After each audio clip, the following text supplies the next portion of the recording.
യൂട്യൂബിന് വിട.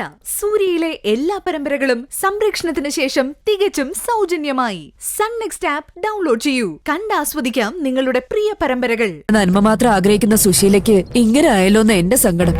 അയ്യോ, നേരം പോന്നു. ഞാൻ പോയി വെള്ളം എടുക്കട്ടെ. വീട്ടിൽ ഒരുപാട് ജോലിയുണ്ടേ. ചെല്ല്. ആ പെണ്ണിനെ വളർത്തി വലുതാക്കിയവരെ പറഞ്ഞാ മതിയല്ലോ.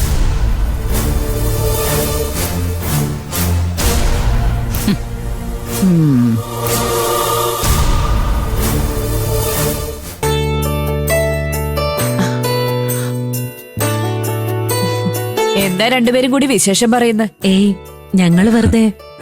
ശാരദശിരിക്കെ. അമ്മയുടെ ഇല്ല, വെള്ളം എടുക്കാൻ പോയിരിക്കുക.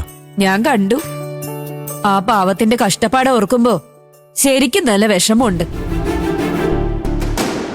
ഈ പ്രായത്തിലും ഉള്ള പണികളൊക്കെ തനിച്ച് വേണ്ടേ ചെയ്യാൻ. മരുമക്കള് വന്നാ അമ്മമാർക്ക് സഹായമാണെന്ന് പറയും. സുശീലയുടെ കാര്യത്തിൽ മാത്രം അത് തെറ്റിപ്പോയി. അതെന്താ ചേച്ചി അങ്ങനെ പറയുന്നത്? ഞാൻ പറയുന്നതിൽ എന്താ തെറ്റ്? ഞാൻ ഉള്ളതുപോലെ പറയും, അതാരെക്കുറിച്ചായാലും. അതിനിപ്പോ ഇവിടെ എന്താ ഉണ്ടായത്? മോനെ ഇന്ദ്ര, ഭാര്യയെ സ്നേഹിക്കുന്നത് നല്ലതാ. പക്ഷേ പെറ്റ തള്ളയെ തള്ളിക്കളയുന്നത് നല്ലതല്ല. വീട്ടുജോലികളിൽ അമ്മയെ സഹായിക്കാൻ ഭാര്യയോട് പറയുന്നതിന് ഒരു കുറച്ചിലും വിചാരിക്കേണ്ട കാര്യമില്ല. നിങ്ങളിത് എന്തറിഞ്ഞിട്ടായി പറയുന്നത്? എന്റെ ഭാര്യ ജോലി ചെയ്യുന്നുണ്ടോ ഇല്ലയോന്നൊക്കെ എനിക്കറിയാം. അതെ, നാട്ടുകാരെ മൊത്തം ബോധിപ്പിക്കേണ്ട കാര്യമൊന്നുമില്ല. ദേഷ്യപ്പെടാൻ പറഞ്ഞതല്ല. ആ പാവം 100 കൂട്ട അസുഖം വെച്ചുകൊണ്ടല്ലേ ഈ പണി മുഴുവൻ ചെയ്യുന്നത്.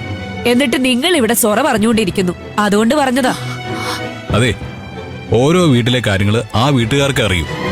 പുറമേ ഉള്ളവർക്ക് അതിന്റെ സത്യം അറിയാൻ പറ്റില്ല. ആ ബോധം ചേച്ചിക്കുള്ളത് നല്ലതാ. ഭാര്യയെ പറഞ്ഞത് അവന് പിടിച്ചില്ലെന്ന് തോന്നുന്നു.